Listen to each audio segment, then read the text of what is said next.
retrouve pour l'épisode combien là, frérot? L'épisode 17. J'aurais dit 17 aussi. Ça? Ouais. L'épisode 17 de l'art du poker. L'art du poker. La voix, elle a flanché. Elle a flanché. Il n'y a plus rien qui va. Il est quelle heure? Il est minuit 45. Je viens de me réveiller il y a 1 heure. Oh, faut absolument que je fasse mon chinois, sinon je vais casser ma série. Bon. Avant 2h du mat. Ouais. Allez. On est parti. Review démolition. On commence avec une main de Léo. Let's go. Point important. Pour chaque main review, je vais donner un exercice. Il faudra que vous, les gars, vous rentrez manuellement l'exercice quand vous faites la review, manuellement les misplays et la note, parce que on est là pour être productif. Gagne du temps. Si vous pouvez me faire gagner du temps, ça me va très bien. Ok. On a As-Valet Suit, on open 3x, why not, et on a Tortank au bouton. Table passive mais très sticky. Tortank, il est toujours pas mal tilt.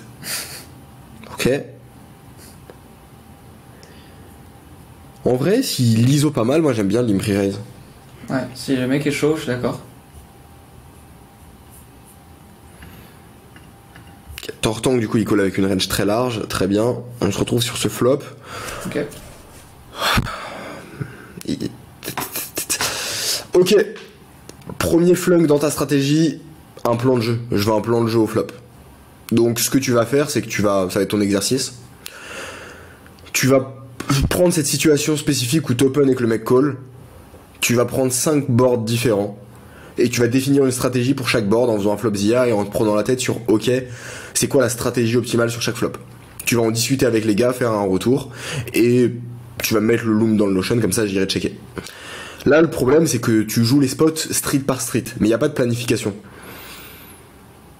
Et tu vois, il faut avoir de la stratégie, que ce soit dans la vie ou dans le poker. Et donc si juste tu regardes les spots tête dans le guidon, tu vas manquer de recul et tu vas pas avoir les bonnes idées. Donc là, le problème dans ton thinking, c'est je sais bet pour value ces tirages. Et c'est quoi les conséquences de ça? Qu'est-ce qui va se passer à la turn? Est-ce que tu vas te ramener dans un spot où tu vas le déséquilibrer, ou tu vas te déséquilibrer toi? On est dans quelle dynamique, dans quel contexte? Moi, par exemple, mon plan ici, c'est que je me dis, ok, il y a beaucoup de trash, il y a beaucoup de 6 et 7, 7 et 8, enfin des mains qui touchent pas du tout, des rois 8, des rois 6, des rois 7. J'ai vraiment envie de check pour laisser bluff ses mains, et dans tous les cas, avec ses dames sur la turn et la river, il va avoir du mal à les value, parce que on check, il bet, on call, turn 7 de pique, on check, il bet, on call, river brick, on check, il va avoir du mal à value ses dames. Donc pour ces raisons, c'est super intéressant pour moi de checker, check call, check call, check call. Mais je le planifie. Je me dis pas juste je check call au flop, je me dis ok je check, je call au flop parce que sur la turn et la river, il y a un déséquilibre qui va se créer. Donc t'as ton exercice. Maintenant tu bet small, il raise 35. Queen value, il a des dames X, des bons 10X et tous ses flush draws, et des R. C'est quoi ces R? Je veux de la précision. C'est quoi les R potentiellement qu'il pourrait avoir? À quelle fréquence? Quelle pondération? Ici, j'ai les codes pour call, puis il va me dire très souvent sa force à la main turn. Je suis ok, même si en vrai, on peut transformer en bluff assez tranquillement, je pense. Ok. Ici, je check à la turn pour lui laisser l'initiative. Aucun intérêt de donk, et quand il check back. Ok, donc il check back apparemment. Ok. Sa range est ultra capée à un flush draw, tous ses dames X, 10X, il aurait tout le temps bet sur un double flush draw qui s'ouvre. Très souvent. Je suis d'accord. Pas tout le temps, mais très souvent. Attention au tout le temps. Brick River, ici je me suis dit qu'il allait tout le temps prendre le spot de bluff au vu de sa range, qui est only draw orienté et que je pourrais catch. Ok.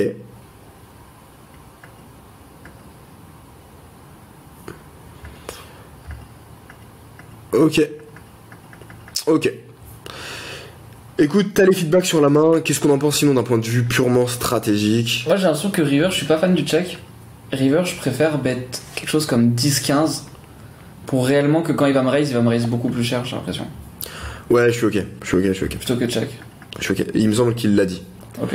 Après coup, meilleure line vs ce profil, c'est de bet ultra small pour trigger. Ah ouais, okay. En réalité, ça va dépendre des profils. On peut pas avoir vraiment de réponse à ça. Il y a des profils, ça va mieux marcher de check, il y a des profils, ça va mieux marcher de bet small. Je prends beaucoup plus ce profil. Je prends beaucoup plus VS ce profil qui va toujours prendre le bluff à la river, à bet pour trigger. Est-ce que river, si je clique son bet, ça va pas le trigger à faire tapis? Ouais, mais gros, t'as pas 100% du temps la meilleure main. Parce que des fois, le mec, il va avoir dame 7, qui joue comme ça, tu sais pas pourquoi. Des fois, il va avoir roi dame, où tu comprends réellement pas pourquoi. Et tu vois, le problème, c'est que t'as pas une certitude de 100% dans ces spots. Et en fait, si t'avais une certitude de 100% dans ces spots, tu ferais pas de session négative. Donc si tu fais des sessions négatives, c'est que tu peux pas être trop certain de tes reads non plus. On est bon pour ça, je mettrai une note sur 10 de... C'est le sinking qui me dérange, mais en soi, le main elle est plutôt bien joué, je mettrai 7. Ouais. Manque encore de précision, ouais. Manque de précision. C'est pour ça qu'on met pas une très très bonne note, c'est parce que le sinking il manque quand même de clarté. Allez, petite as dame off. La table avait l'air très sticky, mais assez passive. Le reg est l'un des meilleurs regs de la room, bien équilibré. Ça commence très mal quand ça commence comme ça. Ça commence extrêmement mal. Attends. Le reg qui joue en 2-5 levas, ça commence extrêmement mal. Ça c'est sur du... Ouais, des levas, ok, ouais, voilà, c'est ça, ok. J'avais un doute. Bien équilibré, c'est chaud, gros. Là, en vrai, c'est 0 sur 10, en vrai.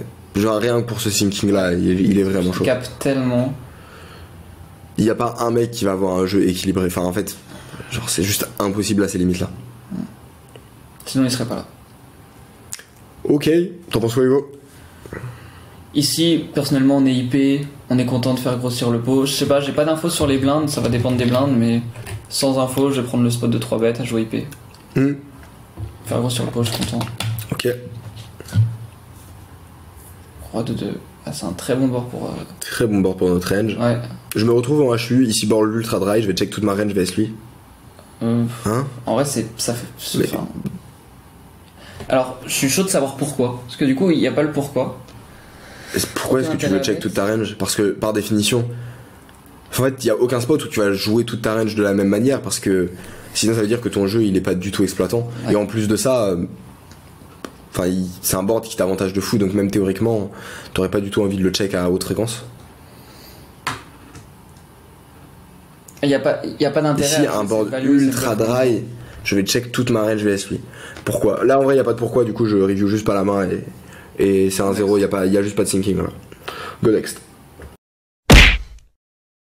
Si tu kiffes ces petites reviews techniques et que tu as envie de développer ton jeu, travailler avec nous et devenir un putain de tueur à gages, c'est très simple, il y a un lien en description, tu cliques dessus, tu remplis un formulaire et tu pourras prendre un appel avec un membre de notre équipe et on verra comment on pourra avancer ensemble pour aller tout péter. Je te laisse checker ça, bonne fin de vidéo. Ok. Paire de rois, on est où là? Main de Axel, Sophia. Sophia, ok, parfait. 20-15, joueur ABC, passif assez tight. Je retrouve chaîne Apple, frérot, ça me fait plaisir. Ah, le chaîne Apple. Cette main-là, on l'a déjà vue, il me semble. Non. Non, ouais, non.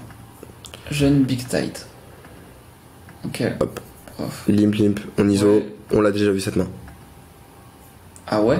Ouais. Oh, putain. On check ici. Ici, il bet. Mais c'était pas les mêmes positions, c'est pas possible. Et bah ici, il va bet small. Ah, là on est sur un big big quand même. Et ça, donc, non, on l'a déjà vu ce spot. Ok. C'est un spot qui a déjà été vu. Vas-y, go le revoir, go en rediscuter. Mais il me semble qu'on l'a vu en coaching. Les gars, filtrez bien les mains, hein, remplissez les données parce que sinon on se retrouve avec des mains en doublon. En doublon et c'est très très relou. J'aime pas les doublons.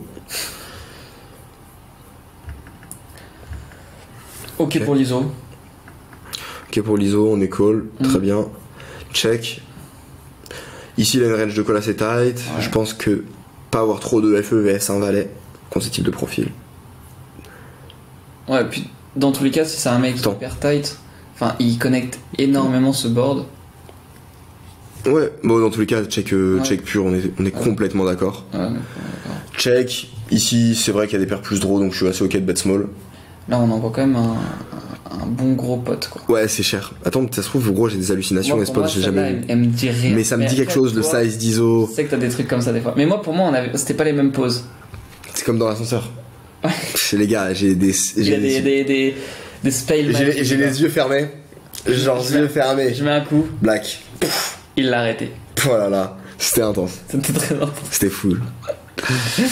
Ok, ouais, size big. Trop big en vrai. Parce que le mec, il a quand même des as encore dans sa range. Ouais, et t'as trop peur de value cut. En vrai, si tu fais fold d'un dame 9 suité, c'est catastrophique quoi. Ouais. Ou un valet 9, valet 8. Mais pour moi, en vrai, le mec, il a pas valet 8, tu vois. Jeune big tight. Ah, BG ou big tight? BG. Ah, BG. Mais pour moi, un mec tight, j'ai pas l'impression que ici ça va call un ISO aussi cher avec valet 8, tu vois. Ouais, je suis d'accord, le size est vraiment trop big. Ok. Ouais, bah. Y'a quoi? Y'a roi dame, dame 10 qui rentre. Je le vois pas faire ça avec des as maintenant. Moi, c'est Ah, des as qui paniquent, ça arrive, hein. Parce que moi, j'ai envie de te dire aussi, c'est quoi ces bluffs, tu vois, quand le mec il va check call. Il a pas de bluff, quoi. Et toutes ses mains comme paire de 8, paire de 9, paire de 10, ça a fold à la turn. Moi, ça pue. Ça pue de ouf. Franchement, je prends même pas le spot en bluff parce que je suis même pas sûr de les panic bet avec les as. Ouais, même il lui reste 80 derrière. Oui, ok. Me surprend beaucoup au vu, il me semble qu'il fold. Et j'avais dit que c'était un nice fold. Mais mec, j'ai déjà vu ce spot. Ok, très clair. Le bet river par rapport à sa taille du pot peut être un argument en faveur du call ou à prendre en compte dans un sinking process. En réalité, pas vraiment parce que le mec il identifie ta range en mode pas mal à 6 et il a envie de te milk donc. Ouais. Pas réellement. Le spot est bien joué, les sinkings sont clairs, le size turn est trop big malheureusement. Ouais, c'est ça qui pêche. Mais sinon, je suis plutôt content de la main. Je mettrais un 6 sur 10 parce que le sizing turn quand même il est mauvais. Go next end. Est-ce que t'as envie de faire un petit outro de vidéo intro pour YouTube? Les gars, n'hésitez pas, likez, partagez, commentez et on se retrouve très vite à demain pour l'épisode 18. Ciao.